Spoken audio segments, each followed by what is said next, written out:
Okay, one last question about Diamond-Dybvig. To me, at least, it seems like it receives a lot of attention. You talk to someone in March 2023 and you ask them what happened, they'll tell a story and then they'll say, "See, Diamond-Dybvig, 1983."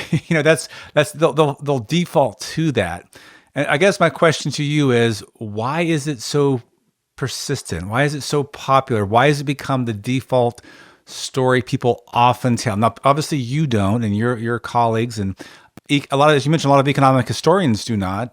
But it seems to be for a lot of people the kind of the default narrative that's embraced when there is stress in the banking system. It's a very good question.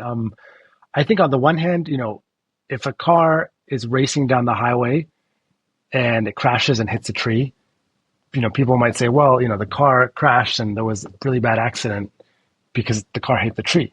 But really, the root cause was, well, the car was speeding way too fast, right? Right. So sometimes we sort of focus too much on the narrow immediate cause because that seems easy to identify.